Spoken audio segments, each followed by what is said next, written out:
Hello नमस्कार। तो कैसे हो आप सभी। स्वागत है आप सबका आपके अपने YouTube channel him study group में। तो आज हम लेके आए हैं आपके सामने हिंदी का एक और मॉक टेस्ट। ठीक है, आपके मॉक टेस्ट कंटिन्यू चले हुए हैं, हिंदी के भी इंग्लिश के भी, बाकी आपके HPGK के भी। ठीक है, बाकी इंग्लिश जो है आपको ब्रीफ में भी करवा रखी है। ठीक है, प्ले लिस्ट में जाके देख लिए, वहाँ पे इंग्लिश पे सारे कंसेप्ट है, प्रपोजिशन के सारे कंसेप्ट है, आर्टिकल सारा बेसिक आपका पूरा वहाँ पे, नाउन प्रोनाउन वहाँ पे सारा कुछ है। ठीक है, तो प्लेलिस्ट है, प्लेलिस्ट में जाके आप देख लीजिए, वहाँ पे मैथ के भी वहाँ पे टॉपिक अपलोड है, मैथ को भी देख लीजिए। बाकी मॉक टेस्ट आपके कंटिन्यू चले हुए आपके एग्ज़ाम की प्रेपरेशन के लिए। बाकी आज लेके आए आपके सामने हम हिंदी का एक और मॉक टेस्ट। कल से फिर आपका एक्सचेंज होते रहेगा, जीके का भी चलेगा, आपका इंग्लिश का भी चलेगा, सारे मॉक टेस्ट आपके डेली अपलोड होते रहेंगे। ठीक है, तो आपने वीडियो को ज़्यादा से ज़्यादा शेयर करना है, चैनल को वो सब्सक्राइब कर लेना है।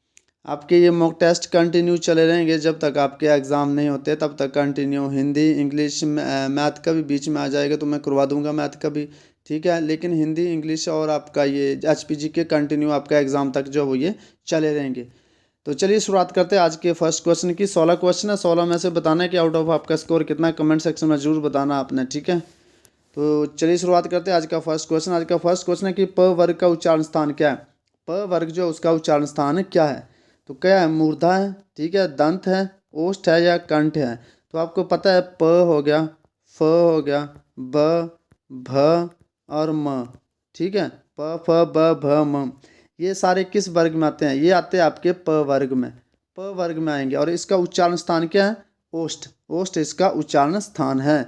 मूर्धा में आते हैं ट, ठ, ठीक है, ड, ढ और अण्य मूर्धा में आते हैं। दंत में आते हैं आपके कौन कौन से, त, थ, द, ध, न, ये दंत में आते हैं। ठीक है, और त वर्ग में आएंगे, दंत में त वर्ग में, मूर्धन्य ट वर्ग में। ठीक है, ये सारणी आपको पूरी पता होना चाहिए। कंठ है क, ख, ग, घ, अंग, ये आएंगे कंठ में और क वर्ग में आएंगे। ये पूरी सारणी आपको जो वो पता होना चाहिए। तो प वर्ग का उच्चारण स्थान क्या है, ये है आपका ओष्ठ। ठीक है, प फ ब भ म ओष्ठ और प वर्ग में आते हैं। चलते हैं नेक्स्ट क्वेश्चन की ओर। नेक्स्ट क्वेश्चन आपका हरियाली क्या है, आपको बताना है कि हरियाली, हरियाली शब्द क्या है।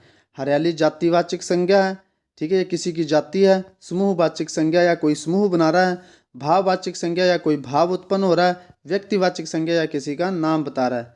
ठीक है, जाति में जाति बताते हैं, समूह में समूह बताते हैं, भाव में भाव और व्यक्ति में किसी का नाम बताते हैं। तो आपको समझना भी है, जिनको आता है वो ठीक है, जिनको नहीं आता वो समझे। हरियाली क्या है, हरियाली को आप देख सकते हो, देख सकते हो, उसको महसूस कर सकते हो। ठीक है, हरियाली को आप महसूस कर सकते हो। तो ये क्या, भाववाचक संज्ञा, हरियाली क्या है, एक भाववाचक संज्ञा है। चलते हैं नेक्स्ट क्वेश्चन की ओर। हिंदी वर्णमाला में अयोग्य भाव वर्णों की संख्या कितनी होती है।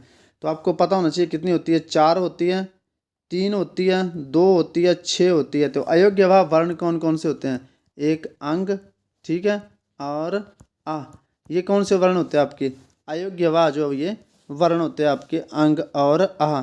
तो अयोग्य भाव वर्णों की संख्या कितनी है हिंदी में, 2 है। ठीक है, एक अंग और एक आ, ये 2 आपके अयोग्य भाव जो है ये वर्ण है। चलते हैं नेक्स्ट क्वेश्चन की ओर। अध्ययन में कौन सी संधि है, तो आपको बताया है दीर्घ संधि है, गुण संधि है, यण संधि है या आयादी संधि है। तो आपको पहले बताया कि जहाँ पे य, र, ल, व अंतस्थ व्यंजन आ जाए, ये सारे क्या है, अंतस्थ व्यंजन है। जहाँ पे ये अंतस्थ व्यंजन आ जाए और इनसे पहले कोई आधा वर्ण आ जाए, ठीक है, व्यंजन वर्ग का आधा वर्ण आ जाए, तो वो कौन सा आपकी संधि होती है, यण संधि होती है। ठीक है, यण संधि। चलते हैं नेक्स्ट क्वेश्चन की ओर। नेक्स्ट क्वेश्चन आपका क्या बोलता है कि अंजनी सूत्र में समास बताइए। अंजनी सूत्र, अंजनी सूत्र में समास क्या होगा, अंजनी सूत्र में द्वंद्व समास होगा, कर्मधारय समास होगा, बहुब्रीहि समास होगा या तत्पुरुष समास होता है। अंजनी सूत्र मतलब अंजनी का पुत्र। ठीक है, अब आप इसमें समास बताएंगे मेरे को कि कौन सा। तो आपको पता है कि कर्ता ने कर्म को कर्ण से के द्वारा, ठीक है, वो आपकी कारक व्यक्तियाँ चलती हैं, वो कारक व्यक्तियों में, तो वो कारक व्यक्तियाँ किस में आती हैं, तत्पुरुष में आती हैं। तो अंजनी सुत, अंजनी का पुत्र, ठीक है, तो अंजनी का पुत्र मतलब कारक व्यक्ति कौन है, कर्ता ने कर्म को, ऐसे ऐसे आप कुछ फील करेंगे, जैसे अंजनी का सुत, अंजनी का सुत, कर्ता ने कर्म को कर्ण से के द्वारा, संबंध का के की। तो आप क्या लगाओगे इसमें, तत्पुरुष कर दोगे, लेकिन तत्पुरुष नहीं है ये।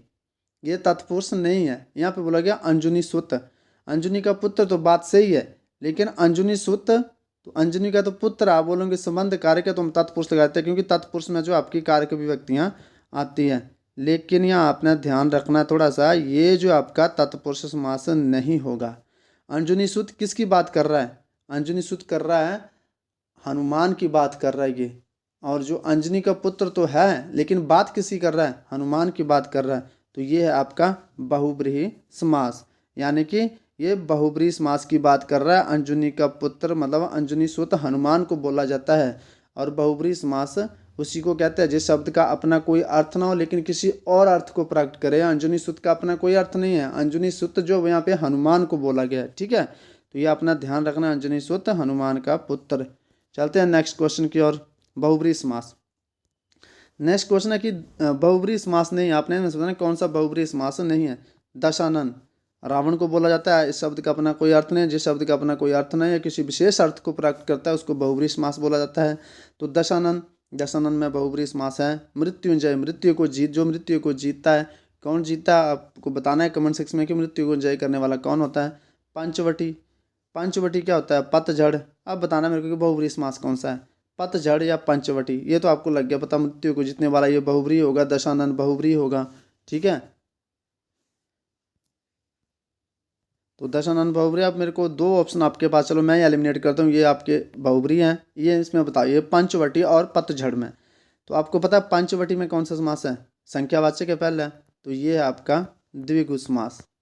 अब बचा क्या? पतझड़। पतझड़ किसको बोलते हैं? आप बोलेंगे कि भाई पतझड़ जो है आपका ये बहुब्रीहि समास नहीं होगा, ये बहुब्रीहि समास है। पतझड़ जिस ऋतु में पत्ते झड़ते हैं, पतझड़ का अपना कोई अर्थ नहीं है। पतझड़ उसको बोलते हैं जिस ऋतु में पेड़ों से पत्ते झड़ते हैं, उसको बोलते हैं हम पतझड़, ठीक है।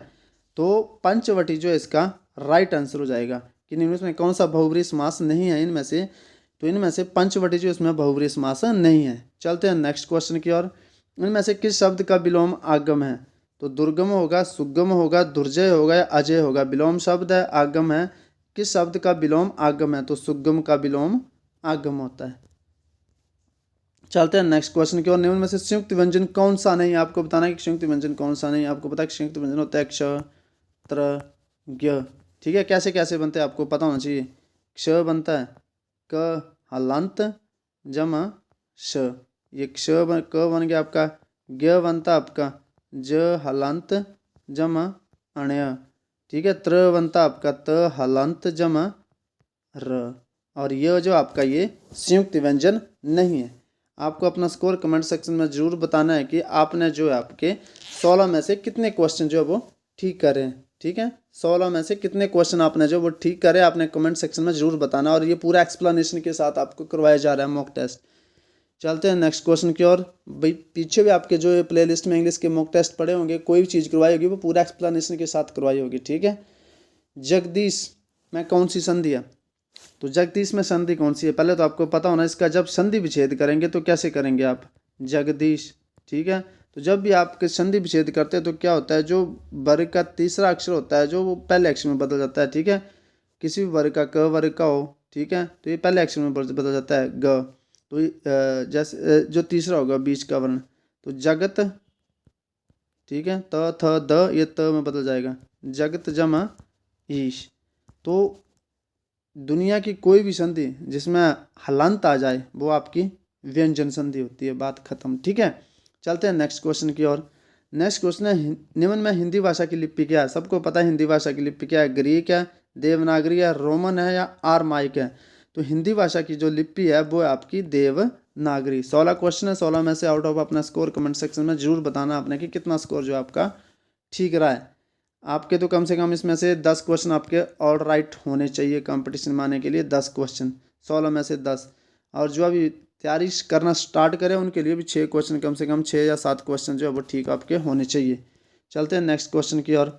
नेक्स्ट क्वेश्चन है समूहवाचक संज्ञा। इनमें से समूहवाचक संज्ञा किसमें से? गुलाब, पौधा, चावल, अंगूर। तो आपको पता है कि गुलाब, पौधे, चावल ये सारे अलग अलग हो सकते हैं, लेकिन अंगूर जो इकट्ठे होते हैं तो ये समूहवाचक संज्ञा क्या है? अंगूर। चलते हैं नेक्स्ट क्वेश्चन की ओर। उसका कोट पुराना है, इस वाक्य में पुराना क्या है? संज्ञा है, सर्वनाम है, विशेषण है या अव्यय है? तो मेरे को ये बताओ कि उसका कोट पुराना है, तो इसमें विशेषण क्या है, पुराना क्या है?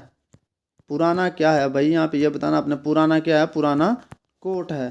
तो कोट की विशेषता, कोट क्या है, संज्ञा, ठीक है, और संज्ञा की विशेषता जो को बताए उसको क्या बोलते हैं हम, विशेषण कहते हैं। तो पुराना क्या है, विशेषता है, किसकी विशेषता है, पुराना कोट की विशेषता है। तो जो संज्ञा की विशेषता को बताए उसको क्या बोलते हैं, उसको हम बोलते हैं विशेषण, ठीक है। जो नाउन की विशेषता को बताए, इंग्लिश में भी देख लीजिए, जो नाउन को क्वालिफाई करे या उसकी विशेषता को बताए उसको बोलते हैं एडजेक्टिव। सिंपल सी बात है। चलते हैं नेक्स्ट क्वेश्चन की ओर। तो ये अपने कंसेप्ट ध्यान रखने हैं, इंपॉर्टेंट कंसेप्ट है, ऐसे छोटे छोटे कंसेप्ट होते हैं, ये आपको माइंड में रखने हैं, ठीक है। इंग्लिश और हिंदी को रिलेट करके देख लो, थोड़ा थोड़ा मज़ा आ जाएगा आपको पढ़ने में भी और समझने में भी, ठीक है। ये इंग्लिश में और हिंदी में, इंग्लिश में दे रखा होगा आपका, जैसे इंग्लिश का थोड़ा सा बताता हूँ यहाँ पे गुड बॉय, ये दे रखा है आपको गुड बॉय, जो फ्रेशर है उनके लिए, बाकी सबको पता है गुड बॉय, बॉय क्या है, नाउन है, ठीक है, और गुड क्या है, एडजेक्टिव है। भारी भरकम लगता है, बाकी कुछ नहीं है। इसको हिंदी में लिखूँ मैं तो यहाँ पे लिखा होता पुराना कोट, और अच्छा लड़का लिखा होता आपको, तो लड़का क्या है आपका संज्ञा, और अच्छा क्या होता है, विशेषण। वही बात है ये कि उसका कोट पुराना है, पुराना क्या था, पुराना विशेषण, ठीक है, कोट है पुराना, बात खत्म। चलते हैं नेक्स्ट क्वेश्चन की ओर। नेक्स्ट क्वेश्चन है, गौशाला में कौन सा समास है। गौशाला में बहुव्रीहि समास है, तत्पुरुष समास है, द्विगु समास है, द्वंद्व समास है। गौशाला मतलब गाय के लिए शाला, गाय का रहने की जगह, ठीक है, उसको बोलते हैं गौशाला। तो इसमें तत्पुरुष समास, तथा कारक विभक्ति आ गई वहाँ पे, तत्पुरुष समास। चलते हैं नेक्स्ट क्वेश्चन की ओर। नेक्स्ट क्वेश्चन आपका, निम्नलिखित में से किस शब्द का लिंग नहीं बदलता, ठीक है। चाचा का चाची हो जाएगा, ठीक है, छात्र का छात्रा हो जाएगा, साइकिल का साइकिलिंग कर दें, या मामा का मामी हो जाएगा। लिंग बदलना, बहुवचन नहीं करना इनका, ठीक है। तो साइकिल का साइकिलें कर दे, या साइकिल का क्या कर दें हम, मोटरसाइकिल कर दे, या साइकिल का बैलगाड़ी कर दे, नहीं हो सकता। तो साइकिल का साइकिल ही रहेगा, इसका जो वो लिंग परिवर्तन नहीं होगा, उसका जेंडर जो है वो चेंज नहीं होगा। तो किस शब्द का जो जेंडर चेंज नहीं होता, वो साइकिल का जेंडर चेंज कभी नहीं होगा। चलते हैं नेक्स्ट क्वेश्चन की ओर। नेक्स्ट क्वेश्चन है, रिजुता का सही विलोम शब्द। रिजुता 100 बार बताया आपको, रिजुता, रिजुता क्या होता है, रिजुता, रिजु, जो रिजु है, इंपॉर्टेंट क्वेश्चन है। रिजु होता है सीधा, और वक्र होता है आपका क्या, टेढ़ा, ठीक है। तो रिजु, रिजुता का सही विलोम क्या हो जाएगा, टेढ़ापन हो जाएगा, वक्रता हो जाएगा, भांजपन हो जाएगा, तिरछापन होगा, ठीक है। तो अब आपको पता है रिजु सीधा होता है, तो वक्र टेढ़ा होगा कि क्या होगा, या टेढ़ापन होगा। तो रिजुता का हो जाएगा वक्रता, ठीक है। जैसे क्वेश्चन सेंस पूछता है उसी सेंस में आंसर देना होता है हमें। वैसे तो रिजुता और टेढ़ापन ये दोनों एक ही मतलब है, वक्रता भी टेढ़ापन होता है और रिजुता भी, लेकिन जिस सेंस में आंसर क्वेश्चन पूछा उसी सेंस में आंसर देना होता है। रिजुता का विलोम वक्रता। चलते हैं नेक्स्ट क्वेश्चन की ओर। नेक्स्ट क्वेश्चन आपका कि दुराचारी का विलोम, दुष्ट प्रवृत्ति वाला, सदाचारी, पूजनीय, या परमेश्वर। तो दुराचारी का विलोम होगा आपका सदाचारी। दुराचारी का विलोम क्या रहेगा आपका, सदाचारी। इसका जो वो राइट आंसर हो जाएगा। तो 16 क्वेश्चन थे आपके, 16 में से आउट ऑफ आपने कितने ठीक करे, आपके लिए टारगेट है कम से कम 8 सबके ठीक होने चाहिए, ठीक है। अगर आप कॉम्पिटिटिव की तैयारी कर रहे हो, कर चुके हो, तब तो आप मतलब 10, 12, 13 तक तो ठीक होने चाहिए। मिलते हैं नेक्स्ट वीडियो में, तब तक के लिए जय हिंद, जय भारत। वीडियो को ज़्यादा से ज़्यादा शेयर करें, चैनल को सब्सक्राइब करें, फॉलो करें, लाइक करें, ठीक है दोस्तों। मिलते हैं नेक्स्ट वीडियो में।